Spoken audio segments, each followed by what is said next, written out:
வணக்கம். இந்திய வரலாறுல ரொம்ப முக்கியமான ஒரு தருணத்தை பத்தி தான் நாம இன்னைக்கு பார்க்க போறோம். அதுதான் முதல் வட்டமேசை மாநாடு.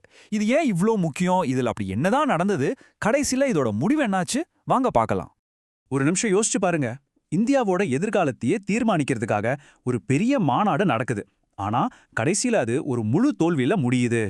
எப்படி இவ்ளோ பெரிய ஒரு முயற்சி ஏன் வீணா போச்சு? வாங்க இதுக்கு பின்னாடி இருக்கிற காரணத்தை நாம அலசி ஆராயலாம். முதல்ல இந்த வரலாற்று நிகழ்வு எங்க நடந்ததுன்னு தெரிஞ்சுக்கலாம். களம் லண்டன். ஆமா, அங்கதான் இந்தியாவோட தலைவிதியை தீர்மானிக்கிற அந்த முக்கியமான கூட்டம் நடக்க போகுது.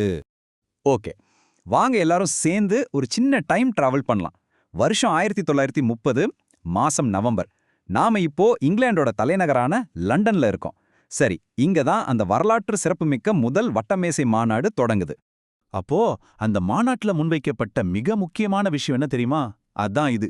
அப்போதைய பிரிட்டிஷ் பிரதமர் ராம்சே மெக்டொனால்ட் என்ன சொல்றாருன்னா, மாகாணங்களுக்கு சுயாட்சி கொடுத்துடலாம், மத்தியில ஒரு கூட்டாட்சி அரசாங்கத்தை உருவாக்கலாம்னு சொல்றாரு. கேட்கவே சூப்பரா இருக்குல்ல? இது இந்தியாவுக்கு கிடைக்க போற ஒரு பெரிய பாய்ச்சல்னு எல்லோருமே எதிர்பார்த்தாங்க. சரி, இவ்ளோ நல்ல ஒரு திட்டம் இருக்கும்போது அப்புறம் என்னதான் தப்பா போச்சு? இவ்ளோ பெரிய ஒரு வாய்ப்பு கண் முன்னாடி இருக்கும்போது ஏன் அந்த மாநாடு ஒரு படுதோல்வி அடைஞ்சது? வாங்க இப்ப நாம விஷயத்தோட ஆணி வேருக்கே போலாம். இங்கதான் இந்த முழு கதையிலுமே ஒரு பெரிய ட்விஸ்ட் இருக்கு.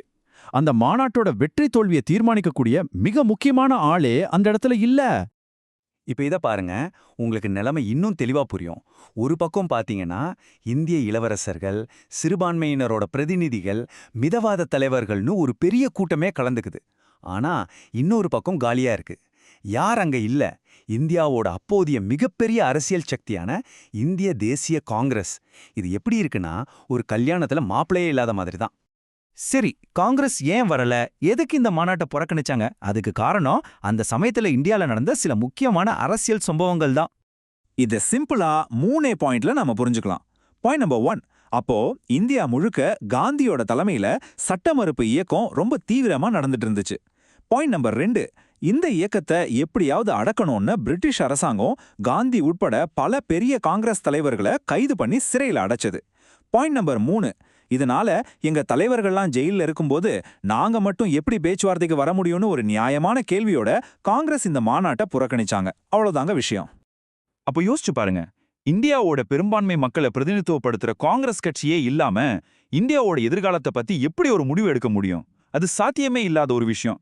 காங்கிரஸ் இல்லாம எடுக்கிற எந்த முடிவையும் இந்திய மக்கள் ஏத்துக்க மாட்டாங்கன்னு பிரிட்டிஷ் அரசாங்கத்துக்கே நல்லா தெரியும்.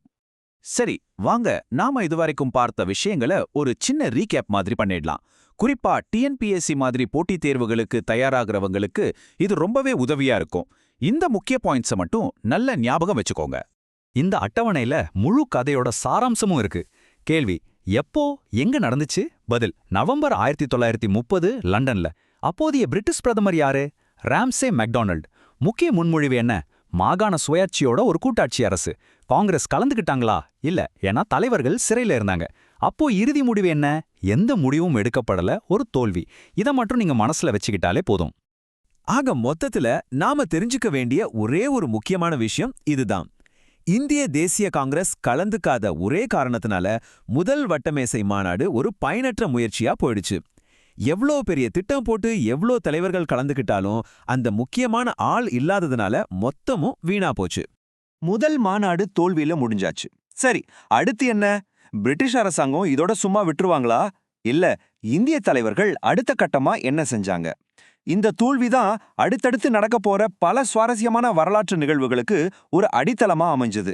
நீங்களே யோசிச்சு பாருங்க, அடுத்து என்ன நடந்திருக்கும்?